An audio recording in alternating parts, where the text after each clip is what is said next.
I paid $50,000 for my sister's wedding deposit, but at the rehearsal I was told I was an outsider. So I laid down two choices and their response revealed more than words ever could. My name is Evan. I'm 32, the oldest kid, the emergency contact, the person who shows up with a toolbox and a receipt. I manage repairs for a city transit yard, buses that complain in winter, radios that only work if you hit them, punch clocks that hate Mondays. At night, I fix laptops on my kitchen table and label leftover screws in baby food jars because I like seeing order. I rent a narrow apartment over a sewing shop that smells like starch and old gossip. If you open my freezer, there's ice, dumplings, and a folded envelope labeled taxes. I don't like surprises unless they're on a paycheck. My sister is Summer, 27, the favorite since kindergarten's most enthusiastic. She makes mood boards for a living, or says she does. Mom calls her our bright spot, like the rest of us are clouds. If I ask, what's the number? Mom says, don't be small. If Summer says, I have a vision, Mom claps like there's a studio audience. We talk a lot about vibes in a house that never had a budget. Summer got engaged to Theo in April. Soft sweaters, big watch, never carries a wallet. He posts about the grind from brunch. He calls bartenders boss and my mother queen. The rehearsal dinner was at one of those restaurants with Edison bulbs and succulents, in a private room that looks better in photos than in person. I wore the only blazer I own, the one that makes me look like I pay my bills early. The table was a long white runway, place cards in gold ink. Everyone already had a drink. I set a card on the gift table, handwritten note, small sensible check, then took the last chair at the end. When the salad started landing, the server moved in a smooth loop and then skipped me. Plate for Cousin Dean, plate for Aunt Liv, empty space in front of me. The server glanced at his tablet. Hey, I said softly, I think you missed one. He winced. I have instructions to serve family only, he whispered, and I watched him wish he were anywhere else. Before I could answer, Mom leaned around a vase of hydrangeas and smiled like a cat in a window. Evan, I only ordered for family, she said, stabbing arugula. The table did that weird little laugh people do when they think something is a bit and hope it is. Summer adjusted a napkin like it needed surgery. Theo lifted his glass. Don't be sensitive, big man, he said across the candles. Tonight's about love. I looked at the space where a plate should be. Am I family or not? I asked. I didn't raise my voice. You didn't have to. The sentence sat on the table like a coin. Don't do this. Not here, Mom muttered, still chewing. My chair made a small scrape when I stood. I pushed it back in because, even mad, I don't leave messes. The hallway outside smelled like lemons and dish soap. A framed black and white photo threw my face back at me. Decent tie, tired eyes, a person who can find the loose bolt in any machine. My phone buzzed.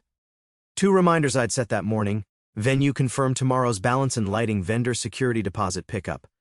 Under them, an email from the planner with the subject, please reply revision. I didn't tap it. Behind the door, Theo's laugh popped like a balloon. He'll be fine, he said to someone. Evan's always intense. I stared at my screen until the words unfogged. Then I tapped the planner's number. He picked up on the second ring, cheerful and tired planner voice. Hey, Evan, we good for the walkthrough tomorrow? I'm at the rehearsal dinner, I said. I have a weird question. Shoot, can the family coordinator remove someone from the head count without the contracting party's consent? There was a pause like he sat down. They did it, didn't they? Who's the contracting party on the venue? I asked. You, he said.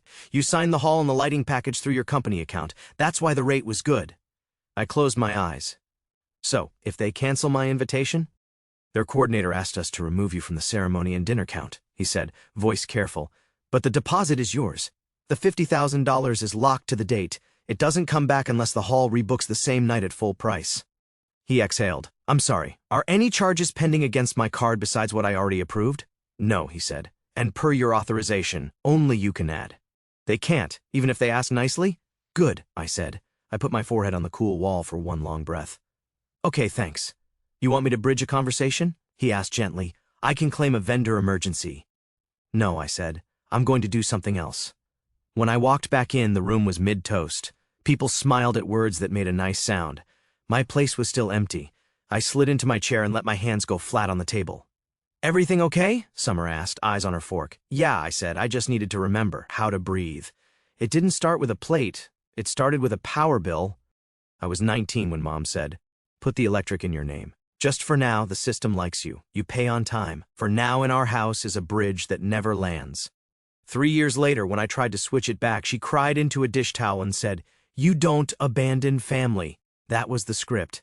Summer learned the second line, "You're so rigid."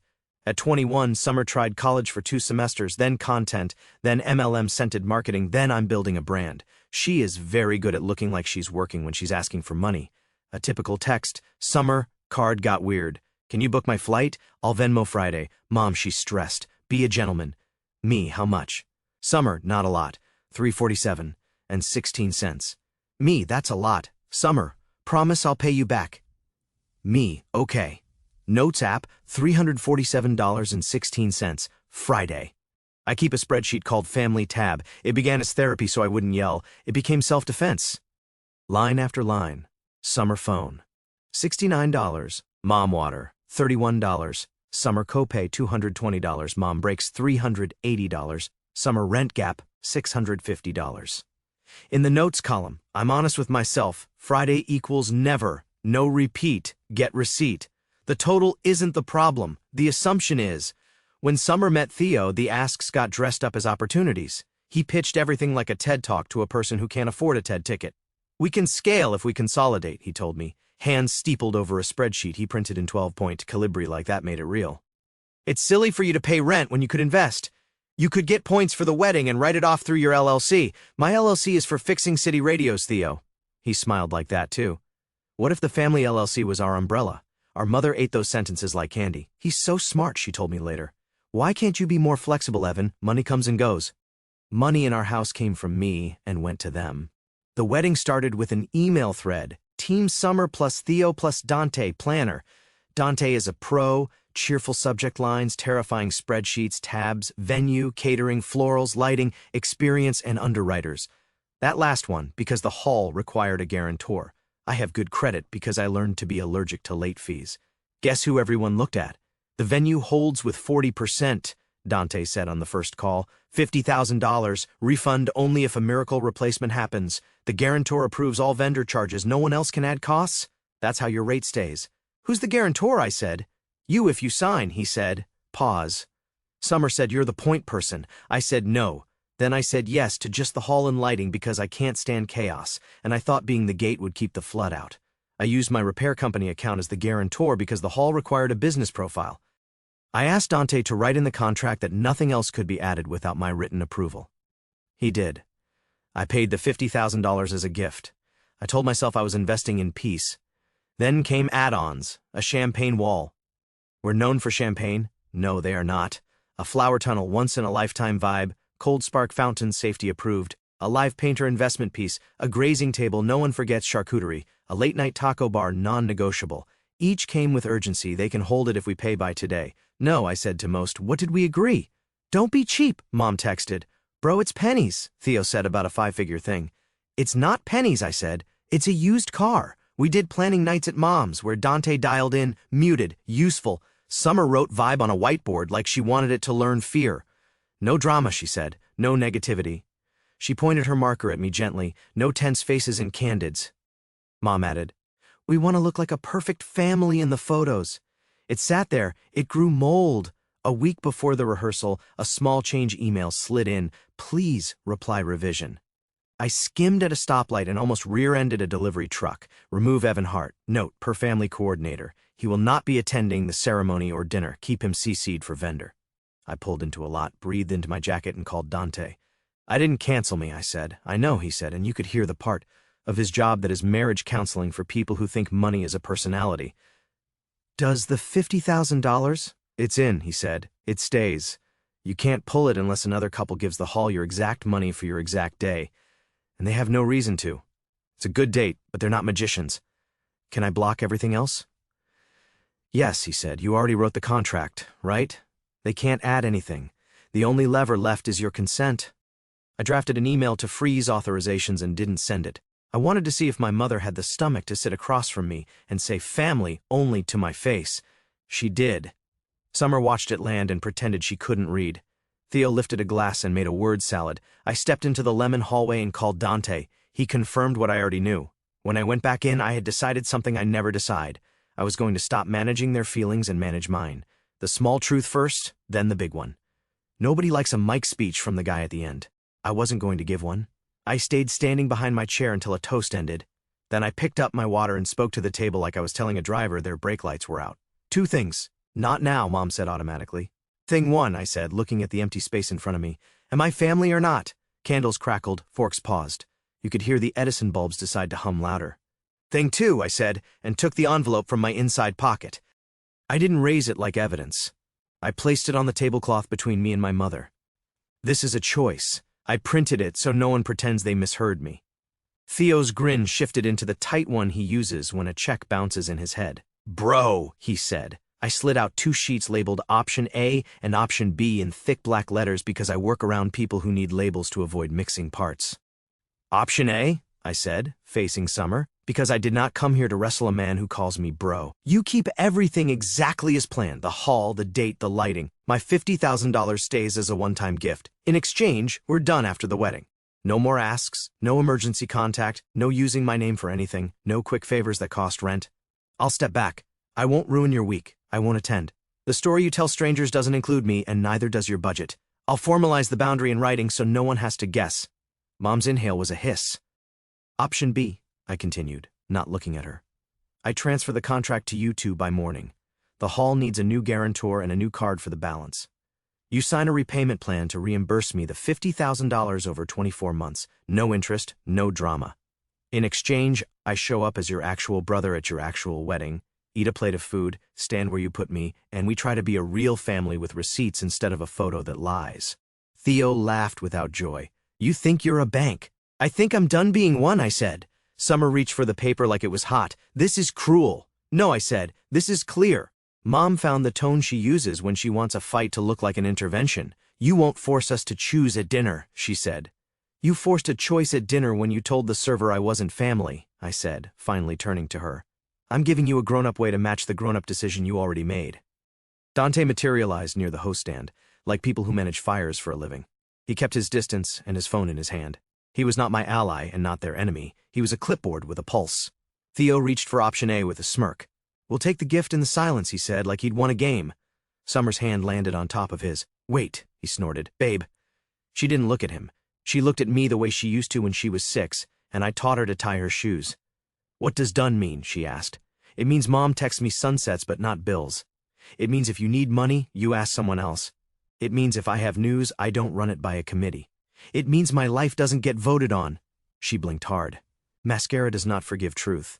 Theo tried a new angle. You're making it about cash, he said. This is about love. It's about a plate, I said, in a pattern. Aunt Liv, who doesn't like me but likes fairness, said into her napkin, let them pick Mara. Mom's jaw worked like she was chewing a stone. Option A, she said finally, voice flat. The deposit stays, he can leave. There it was, the sentence I'd been walking toward since 19. Summer's mouth trembled. She looked back down at the paper. Can I think until morning? She asked. About B. Yes, I said.